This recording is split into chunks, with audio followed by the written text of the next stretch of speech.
పొగడ్తలు మనల్ని పాడు చేసేవిగా ఉంటాయి. గద్దింపు మనల్ని బాగు చేసేవిగా ఉంటాయి. మనల్ని ప్రేమించేవారు మనకేం జేస్తారు? మనల్ని మన మీద పగబెట్టుకున్నవారు మనకేం జేస్తారు?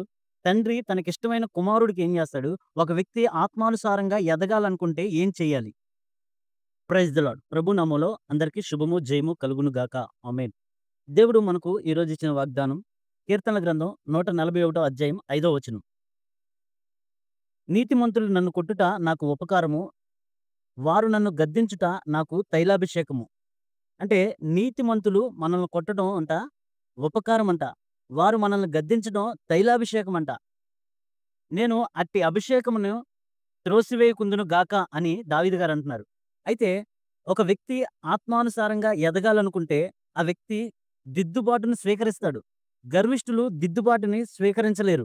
మన జీవితంలో రక్షించబడిన తర్వాత దిద్దుకోవాల్సినయి, నేర్చుకోవాల్సినయి చాలా ఉంటాయి. దేవుడు తన వాక్యం ద్వారా, తన దైవజనుల ద్వారా, దేవుని తన దాసుల ద్వారా, తోటి విశ్వాసుల ద్వారా, ఆఖరికి మన చుట్టూ ఉన్న వాతావరణం ద్వారా గూడా దేవుడు మనకి దిద్దుబాటు నేర్పిస్తారు. అట్టి అట్టి దిద్దుబాటు స్వీకరించిన వాడు యోగ్యుడిగా ఎంచబడతాడు. కానీ చాలామంది దిద్దుబాటుని స్వీకరించరు. కాబట్టి దేవుని వాక్యం ఏం చెప్తుందంటే, దిద్దుబాటుని అసహ్యించుకునేవారు దేవుడికి భక్తిహీనులుగా ఉంటారు దేవుని దృష్టిలో. దేవుని వాక్యం చెప్తుంది. కీర్తనల గ్రంథం 50 అధ్యాయం 16 వచనం, 17 వచనం చూస్తే, దిద్దుబాటుని అసహ్యించుకునేవారు భక్తిహీనులు అంటున్నారు. అయితే లోలోపల ప్రేమించుట కంటే బహిరంగంగా గద్దించుట మేలు. మేలును కోరు స్నేహితుడు గాయము చేయును. పగవాడు లెక్కలేని ముద్దులు పెట్టునంట.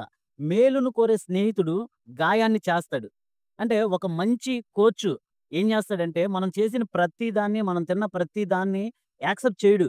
మంచి కోచ్ ఏం చేస్తాడంటే, నువ్వు ఇది తినాలి, ఇది తినకూడదు. నువ్వు ఈ టైంకి పనుకోవాలి, ఈ టైంకి పనుకోకూడదు అని మంచి అలవాట్లు నేర్పిస్తాడు. మనం ఏం చేసినా కరెక్ట్‌గా ఉంది అంటే వాడు మంచి కోచ్ కాదు. కాబట్టి మంచి స్నేహితుడు, మేలును కోరు స్నేహితుడంట గాయం చేయనంట. అదే పగవాడనుకో, మనం ఏం చేసినా సూపర్ అంటాడు.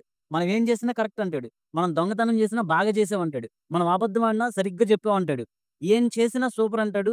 ఎంకరేజ్ చేస్తాడు. ఎందుకు అంటే వాడు మనం పాడైపోవాలని కోరుకుంటున్నాడు కాబట్టి ఏది చేసినా ఓకే అంటాడు. అదే నిజమైన తండ్రి తనకిష్టమైన కుమారుడిని ఏం చేస్తాడు? కొన్ని కట్టుబాట్లు, కొన్ని ఆజ్ఞలను, కొన్ని విధులను నేర్పిస్తాడు. ఇలా చేస్తేనే ఇలా చెయ్యి, ఇలా చెయ్యి అని చెప్తాడు. అట్టి గద్దింపుని తండ్రి మనకు చేస్తాడు. దేవుడు మనల్ని ఇష్టపడతాడంటే మనల్ని గద్దిస్తారు. ఎలా ఉండాలి, ఎలా ఉండకూడదని చెప్తారు. అందుకనే దావీదు గారు తన జీవితంలో తను తప్పు చేసినప్పుడల్లా దేవుడు తన ప్రవక్తలను చెప్పి గద్దించేవాడు. ఆ గద్దింపులన్నీ దావీదు గారు తీసుకొని తను మనసు మార్చుకునేవాడు. సరి చేసుకునేవాడు. దిద్దుబాటు చేసుకునేవాడు. గద్దింపుని తీసుకొని దిద్దుబాటు చేసుకునేవాడు. కాబట్టి దావీదు గారు దేవుని హృదయానుసారుడుగా అయ్యాడు. దిద్దుబాటు తీసుకునే మనస్సుండాలి. దిద్దుబాటు తీసుకునే మనస్సు మంచి మనస్సు. లోపాలన్నీ సరి జేసుకోవాలి. బహుశ్రేష్ఠునిగా తయారవ్వడానికి దేవుడు కొన్ని గద్దింపుల్ని, కొన్ని హెచ్చరికలని మనకు పంపిస్తాడు. కొంత అనారోగ్యం ఇచ్చి కూడా దేవుడు మనల్ని గద్దిస్తాడు. అన్ని గద్దింపుల్ని, దేవుడి దగ్గర నుంచి వచ్చే ప్రతి గద్దింపుని తీసుకొని మనం సరి చేసుకుంటే దేవునికి ఇష్టానుసారులుగా ఉంటాం. అందుకనే మనకి నీతిమంతులు నన్ను కొట్టుట నాకు ఉపకారము, వారు నన్ను గద్దించుట నాకు తైలాభిషేకము. నేను అట్టి అభిషేకమును త్రోసివేయుకుందును గాక అంటున్నారు. అయితే ఎవరికి దేవుడు దిద్దుబాటిస్తాడు? ఎవరికి దేవుడు గద్దింపిస్తాడంటే, ఎవరినైతే ఎక్కువగా ప్రేమిస్తున్నారో వాళ్ళు కరెక్ట్‌గా ఉండాలని, వాళ్ళు సక్సెస్ అవ్వాలని, వాళ్ళు పరలోక రాజ్యంలో చేరాలని దేవుడు మనకి ట్రైనింగ్ ఇస్తా ఉంటాడు. అట్టి దిద్దుబాటు తీసుకుంటేనే దేవుని యొక్క రాజ్యంలో మనం శ్రేష్ఠులుగా ఉంటాం. యోగ్యులుగా ఉంటాం. లేదంటే భక్తిహీనులుగా ఉంటాం. కొన్ని కొన్ని పొగడ్తలు మనల్ని పాడు చేసేవిగా ఉంటాయి. కొన్ని కొన్ని గద్దింపులు మనల్ని బాగు చేసేవిగా ఉంటాయి. పొగడ్తలకు పడిపోకుండా, గద్దింపుకి విసిగిపోకుండా, ప్రతి ఒక్క దేవుని దగ్గర నుంచి ప్రతి ఒక్క హెచ్చరికను తీసుకుంటూ, మనం ఆత్మీయ జీవితాన్ని సరిచేసుకుంటూ, దేవునికి వాక్యానుసారమైన జీవితం జీవిస్తూ, ఎప్పటికప్పుడు సరిచేసుకునేదే విశ్వాసి యొక్క ముఖ్య లక్షణమై ఉండాలి. దిద్దుబాటుని స్వీకరించగలగాలి. దిద్దుబాటుని అసహించుకోకూడదు. కాబట్టి మన స్నేహితులు, మేలు కోరే స్నేహితులు గద్దిస్తారు. ఎవరైనా మనల్ని గద్దిస్తున్నారంటే మనం ఒకటే తెలుసుకోవాలి. వాళ్ళు మనల్ని ప్రేమిస్తున్నారని తెలుసుకోవాలి. అందుకనే దేవుడు ప్రతి క్రైస్తవుడికి, ప్రతి విశ్వాసికి కొన్ని ఆజ్ఞలను, కట్టడలను నేర్పించారు. ఆటి ప్రకారం చేస్తేనే దేవుడికి ఇష్టానుసారులుగా ఉంటాం.